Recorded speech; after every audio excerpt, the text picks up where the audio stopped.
अस्सलामुअलैकुम वरहमतुल्लाहि वबरकातुहू। बिस्मिल्लाहिर्रहमानिर्रहीम। ऐं पैगंबर सल्लल्लाहु अलैहि वसल्लम उहो वक़्तु यादि कर जॾहिं तूं सुबुह जो सवेर पंहिंजे घर खां निकितो हुएं ऐं अहुद जे मैदान में मोमिननि खे जंग लाइ मोर्चनि ते विहारे रहियो हुएं ऐं अल्लाह सभु कुझु ॿुधंदड़ ऐं सभु कुझु ॼाणींदड़ आहे। ऐं यादि कयो जॾहिं अवां मां ॿिनि टोलनि बनी सलमा ऐं बनी हारिस बेहिमत थियण जो इरादो कयो, हालांकि अल्लाह संदसि मददगार हो ऐं मोमिननि खे अल्लाह ते ई भरोसो करणु घुर्जे। ऐं यकीनन अवां जी जंग बदर में अल्लाह मदद कई हुई ऐं सोभ बि ॾिनी हुई, हालांकि उन वक़्तु अवां कमज़ोर हुआ, तंहिं करे तव्हां अल्लाह खां ढिॼो ऐं न कंहिं ॿिए खां। तमन्ना अवां उन ई मां नसीहत पिरायो ऐं शुक्रगुज़ार थियो।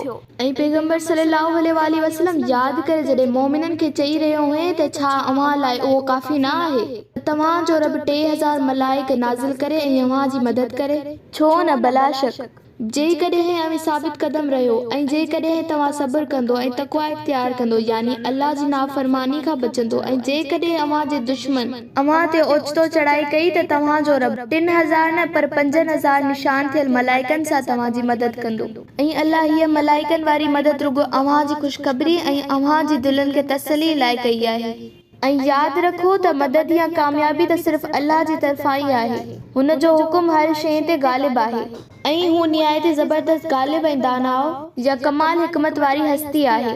हीअ फतह जी बशारत उन करे आहे त अल्लाह ताला कुफ्र जी राह ते हलण वारनि जी हिकु बांह या हिकु हिसो कटे छॾे, यानी काफ़िरनि जी हिकु टोली खे हलाक करे छॾे, खेनि अहिड़ो ज़लील ऐं मग़लूब करे जो हू नामुराद बदनसीब ऐं महरूम पोएं पेरनि वापसि मोटी वञनि। दीन जे दुश्मननि जे मामले में तोखे को इख्तियार न आहे, उहो इख्तियार सिर्फ़ अल्लाह खे आहे, चाहे उन्हनि खे माफ़ करे या उन्हनि खे अज़ाब ॾिए, छो त यकीनन हू ज़ालिम आहिनि। आसमाननि ऐं ज़मीन में जेको कुझु आहे सो सभु अल्लाह जो आहे, जंहिंखे घुरे बख़्शे, जंहिंखे घुरे अज़ाब ॾिए, हुन जे फ़ैसिलनि खे को बि रोकण वारो न आहे ऐं अल्लाह बेहद बख़्शणहार ऐं निहायती महिरबान आहे।